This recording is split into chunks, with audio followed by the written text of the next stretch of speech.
संसार के महान वैज्ञानिकों का जमघट। मंच पर कुछ जटिल यंत्र रखे हुए हैं, साथ ही एक छोटा सा पौधा।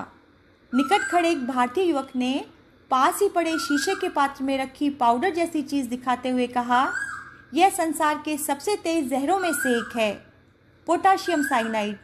आप देखेंगे कि इसका प्रभाव इस पौधे पर भी ठीक उसी प्रकार होगा जैसा किसी भी प्राणी पर होता है।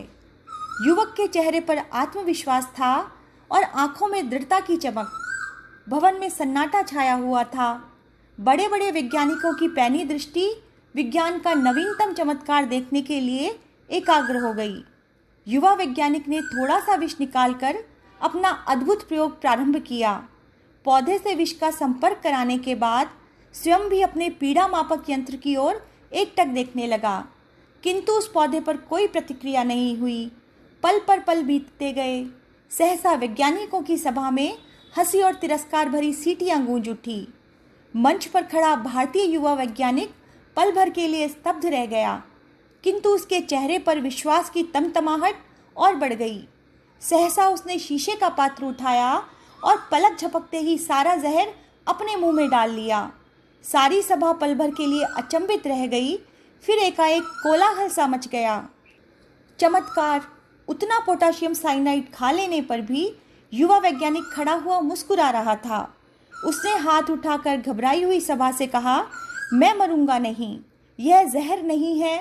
सभा में फुसफुसाहट गूंज उठी। युवा वैज्ञानिक बोला, मैं अपने इस यंत्र पर उतना ही विश्वास करता हूँ जितना स्वयं पर। यह मुझे कभी धोखा नहीं दे सकता। अगर कोई भी विष होता तो उसकी प्रतिक्रिया पौधे पर अवश्य होती और मेरा यंत्र उसे रिकॉर्ड कर लेता। यहाँ मुझे अपमानित करने के लिए षड्यंत्र किया गया है और विष की जगह यह बेकार सी चीज़ दे दी गई जिससे मेरा प्रयोग असफल सिद्ध हो। उस विलक्षण भारतीय युवक के दृढ़ आत्मविश्वास पर सारे वैज्ञानिक विस्मित व विमुग्ध रह गए।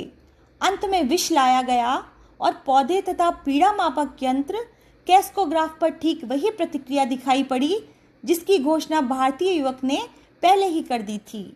वह युवक और कोई नहीं, वैज्ञानिक जगदीश चंद्र बसु थे।